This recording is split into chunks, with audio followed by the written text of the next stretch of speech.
Assalamualaikum warahmatullahi wabarakatuh. Perkenalkan, nama saya Hilda Saskia Nugrahanifah. Nomor induk mahasiswa 20105011041, mahasiswa farmasi, Fakultas Universitas Wahid Hasyim Semarang. Di sini saya akan membahas tentang cara uji beda dua variabel menggunakan aplikasi SPSS. Uji beda dua variabel yaitu uji statistik yang ditujukan untuk membedakan dua variabel atau lebih hasil seri pengukuran. Hasil uji beda ini akan dapat disimpulkan apakah dua atau lebih seri hasil pengukuran benar-benar berbeda atau signifikan atau tidak. Perbedaan hanya terjadi secara kebetulan saja. Uji beda ini terdapat dua macam. Yang pertama uji parametrik, yaitu uji T independen dan uji T berpasangan. Lalu yang kedua uji statistik non-parametrik, yaitu uji Mann-Whitney dan uji Wilcoxon. Di sini kasus yang kita akan bahas yaitu sebuah penelitian dilakukan untuk mengetahui efek pemanasan terhadap pH atau keasaman emulsi yang dibuat dengan emulgator lecitin. Emulsi dibuat menggunakan emulsi kadar 10%, kemudian dilakukan pengukuran pH pada emulsi segera setelah emulsi dibuat. pH emulsi yang diukur setelah emulsi dibuat disebut pH mula-mula. Emulsi kemudian disimpan pada suhu 45 derajat Celcius selama 48 jam, lalu dilakukan pengukuran pH emulsi kembali. pH emulsi yang diukur setelah emulsi disimpan pada suhu 45 derajat Celcius selama 48 jam disebut pH pemanasan. Berikut tabelnya. Lalu terdapat pernyataan pemanasan dinyatakan berefek pada pH emulsi bila rata-rata pH emulsi mula-mula lebih besar dibandingkan pH pemasaran. Yang kedua, ada perbedaan yang bermakna pH emulsi mula-mula dan pH pemanasan. Berdasarkan data dan ketentuan di atas, apakah pemanasan berefek pada pH emulsi? Berarti untuk yang pertama, kita akan mencari rata-ratanya. Di sini langsung saja kita membuka aplikasi SPSS. Nah,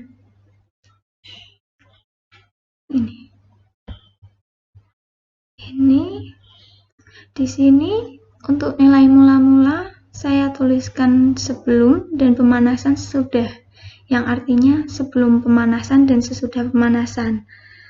Desimal di sini kita tetap 2, label boleh diganti mula-mula dan pemanasan. Untuk value-nya kita kosongi dan measure-nya kita ganti scale. Nah, setelah kita mengisi variable view, kita akan mengisi ke data view. Di sini kita ketik pada kolom sebelum, yaitu data pada mula-mula 4,41, 4,65. Untuk mempersingkat waktu, langsung saja saya pindahkan kepada data yang sudah saya isi. Berikut data yang sudah lengkap. Setelah itu, kita akan mencari rata-ratanya, yaitu pada analyze, lalu pilih deskriptif statistik, lalu deskriptif, lalu kita masukkan pH mula-mula dan pH pemanasan ke dalam variabel, kolom variabel. Pada option, kita pilih, di sini yang kita butuhkan hanya min. Jadi apabila bagian yang lain tidak centang, tidak apa-apa. Pada display order, tetap kita pada variabel list, lalu kita continue, dan kita OK.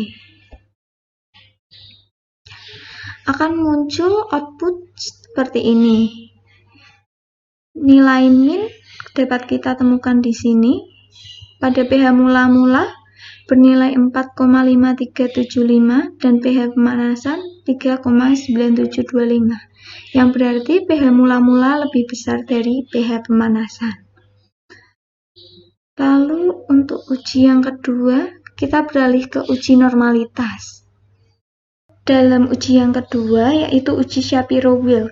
Uji ini ditujukan untuk menentukan normalitas dari data. Apakah data tersebut tersebar normal atau tidak? Karena sebelum kita masuk ke dalam uji beda dua variabel, kita harus tahu terlebih dahulu apakah data tersebut tersebar normal atau tidak dan homogenitasnya. Karena untuk menentukan uji yang akan kita lakukan, apakah menggunakan uji parametris atau non-parametris. Di sini kita lihat data yang tadi, kita lanjutkan dengan analyze, lalu pilih descriptive statis, dan kita pilih explore. pH mula-mula dan pH pemanasan kita masukkan ke dalam dependent list, lalu kita ubah kolom display menjadi plots yang tadinya bot, lalu kita pilih plots pada pinggir kanan. Di sini kita ganti pada box plots menjadi none. Pada kolom deskriptif kita hilangkan centang pada stem and leaf dan histogram. Lalu pada normality plots with test kita centang. Lalu klik continue. Dan klik OK.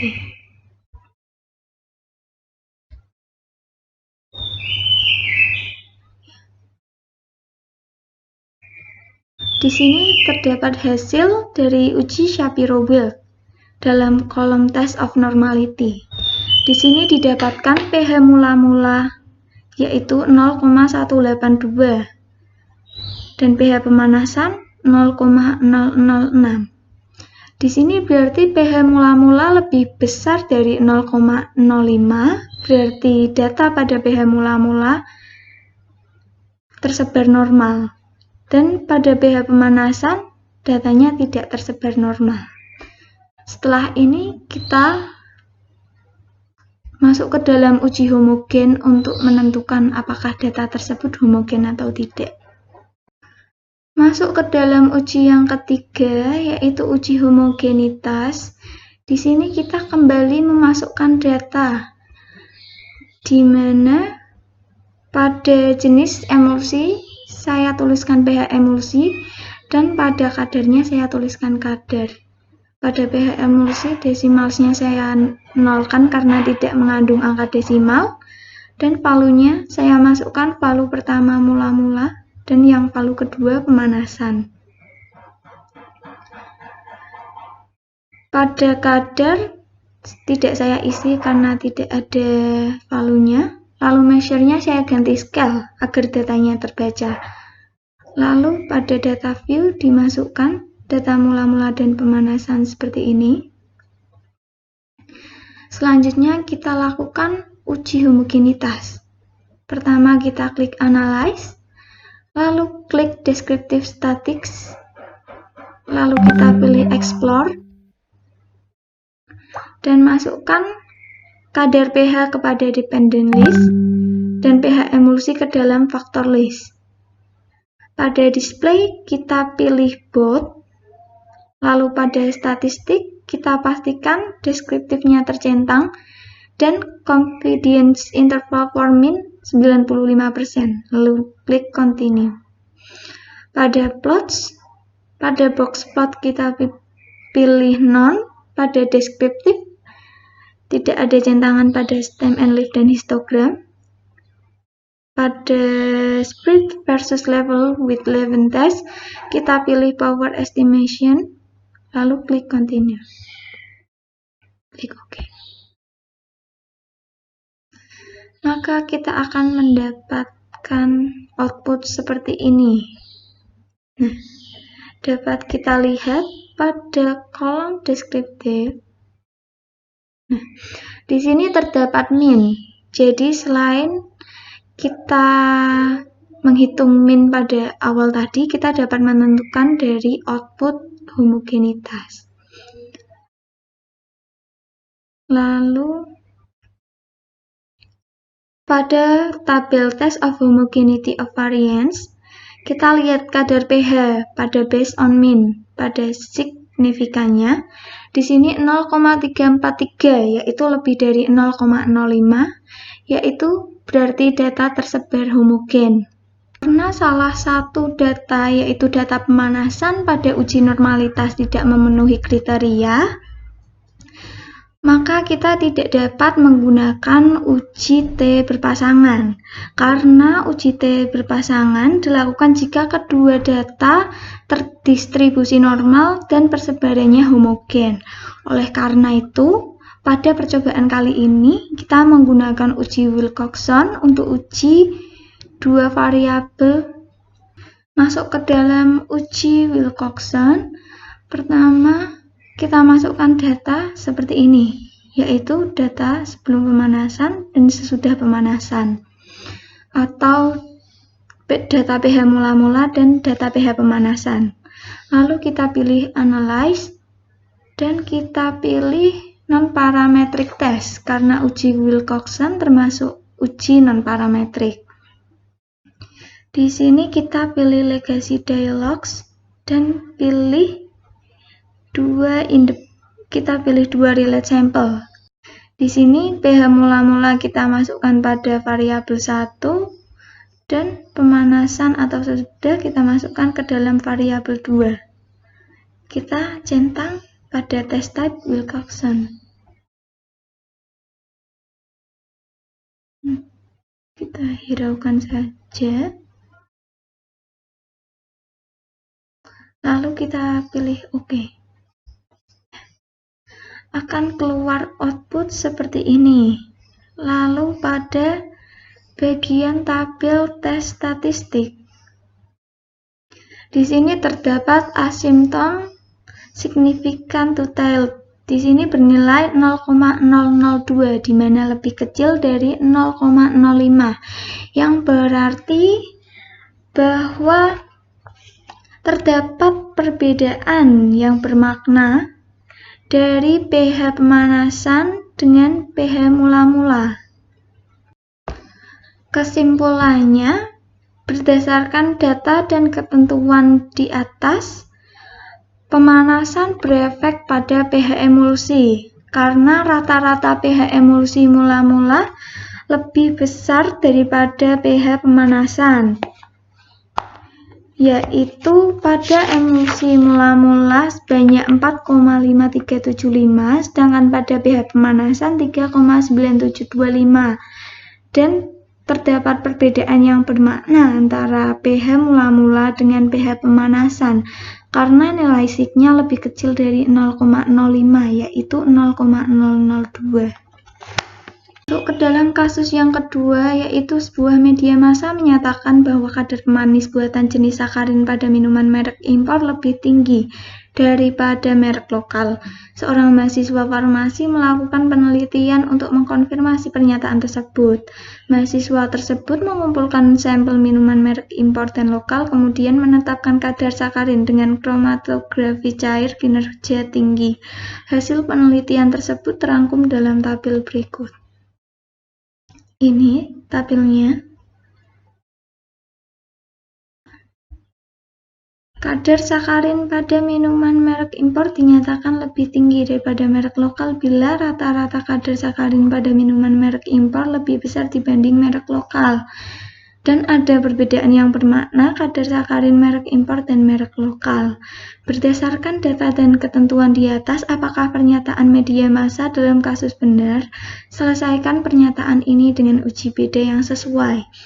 Uji beda yang dapat kita gunakan pada kasus ini yaitu antara uji T independen dengan uji Mann-Whitney. Yang pertama, kita akan menentukan rata-ratanya terlebih dahulu.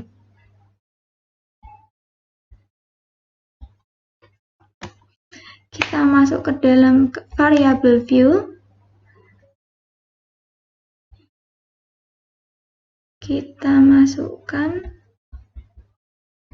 pada nama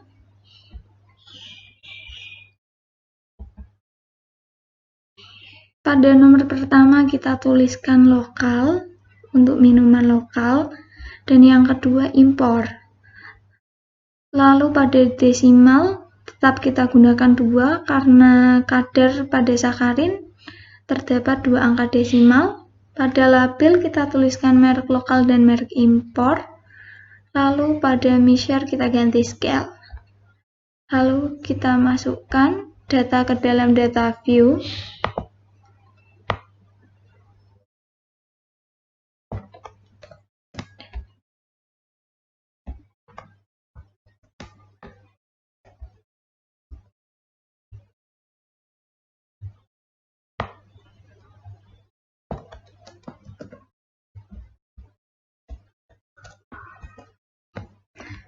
Setelah data dimasukkan, kita klik Analyze, lalu pilih Descriptive Statistics,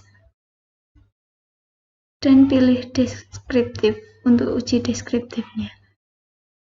Kita pindahkan merek lokal ke dalam tabel kanan dan merek impor. Lalu kita pilih Option, di mana yang kita butuhkan adalah means. Jadi apabila yang lain tidak diberi tanda centang pun tidak apa-apa. Lalu kita klik Continue. Dan kita klik OK.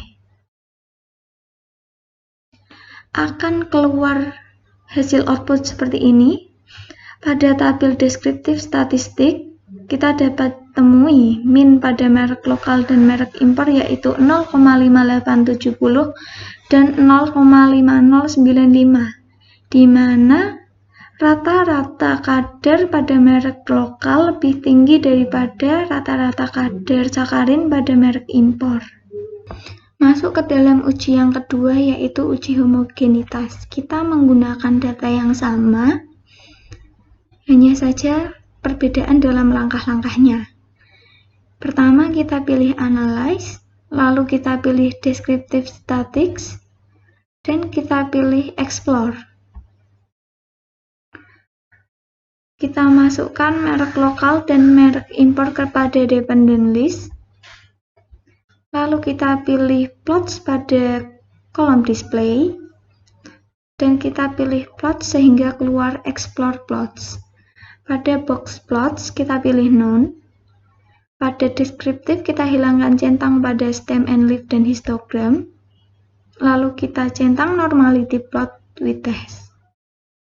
Lalu kita klik Continue dan OK.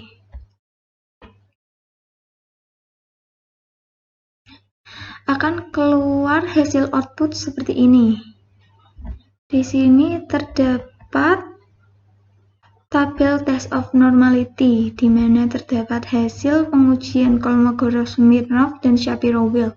Di sini yang kita gunakan adalah Shapiro-Wilk. Pada merek lokal, nilai signifikasinya yaitu 0,517.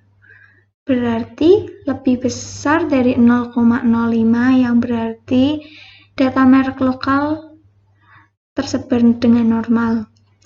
Pada data merek impor, nilai signifikasinya 0,017, yaitu lebih kecil dari 0,05, yang berarti bahwa data merek impor tidak tersebar dengan normal. Untuk pengujian selanjutnya kita tentukan dengan ujian homogenitas. Pada pengujian homogenitas, kita kembali lagi memasukkan data. Jadi kita kembali kepada variable view dan memasukkan nama yaitu merek minuman. Pada nomor 1, dan karena pada nama tidak bisa diberi spasi, jadi kita menggunakan tanda underscore untuk memberi jeda. Lalu pada nomor 2 kita beri nama kadar. Pada label kita tuliskan merek minuman dan kadar sakarin. Desimal pada merek minuman saya nolkan karena tidak mengandung angka desimal. Lalu pada valusnya saya isi valu nomor 1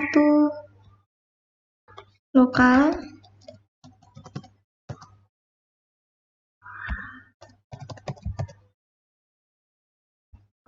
dan valu nomor 2 impor.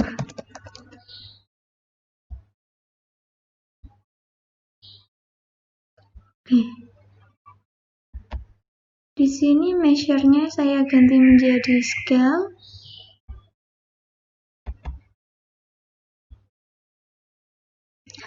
Dan kita dapat memasukkan data ke dalam data view.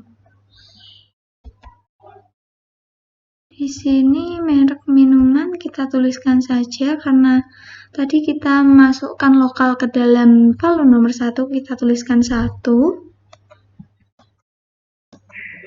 Sebanyak 20 data.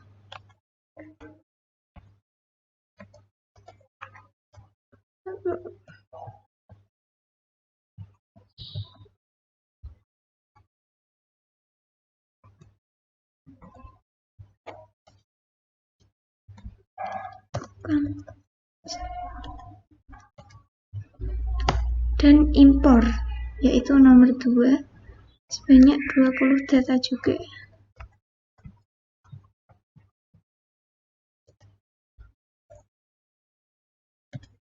Impor.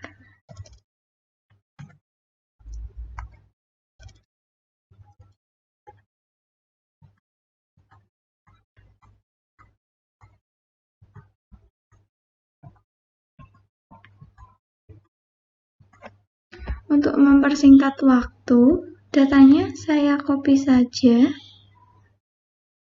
dengan syarat bahwa nilai koma sudah diganti dengan titik, sehingga dapat terbaca dalam aplikasi SPSS.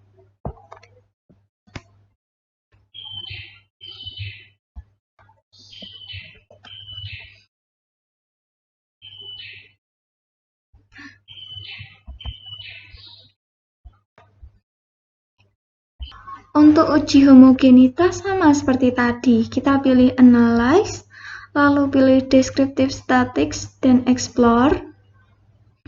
Lalu kita masukkan merek minuman ke dalam faktor list dan kadar sakarin kepada dependent list.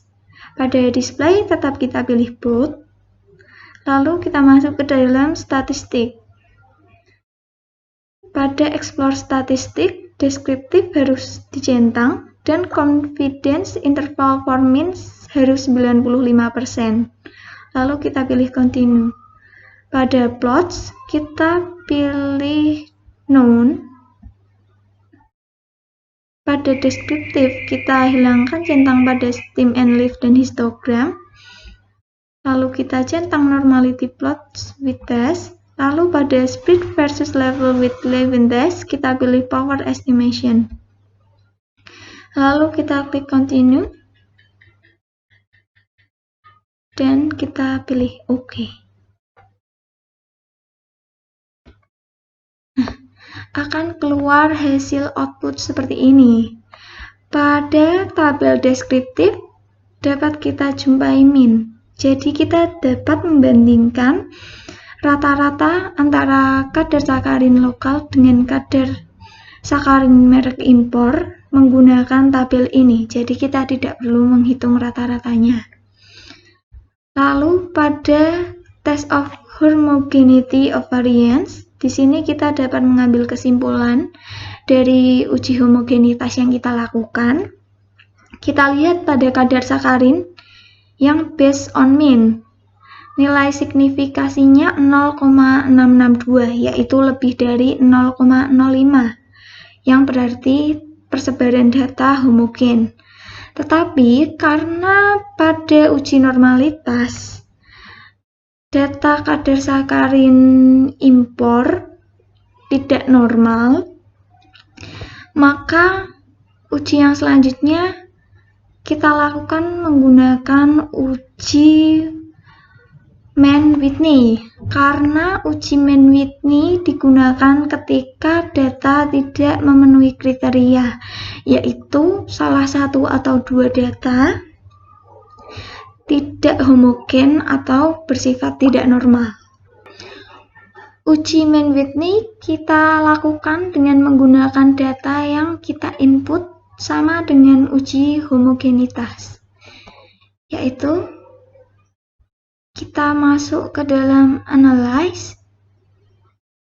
lalu kita pilih non-parametric test karena uji Mann-Whitney merupakan uji non-parametrik.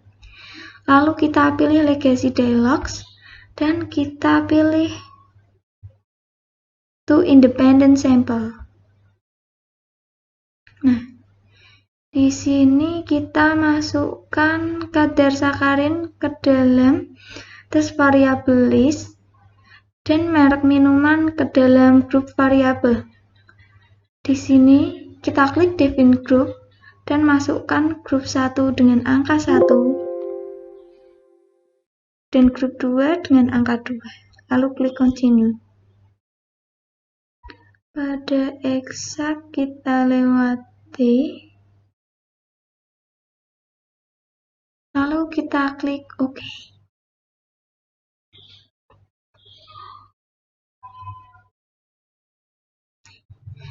Akan keluar hasil output seperti ini. Pada tabel tes statistik, yang kita lihat merupakan nilai asimptom signifikasi to Taylor. Di sini terdapat nilai 0,310, di mana lebih besar dari 0,05, yang berarti tidak terdapat perbedaan yang bermakna antara kadar sakarin pada minuman lokal dengan merek minuman impor. Dan dapat kita ambil kesimpulannya pada kasus tadi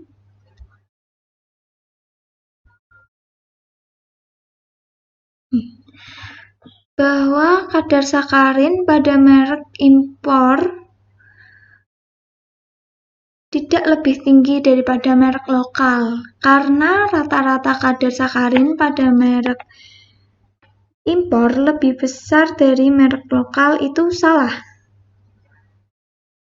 Dan tidak terdapat perbedaan yang bermakna antara kadar sakarin merek impor dan merek lokal karena nilai signifikasi yang dihasilkan pada uji Mann-Whitney yaitu di atas 0,05, yang berarti tidak terdapat perbedaan. Sekian uji dua variabel yang dapat saya sampaikan. Apabila ada kesalahan kata, saya mohon maaf. Terima kasih. Wassalamualaikum warahmatullahi wabarakatuh.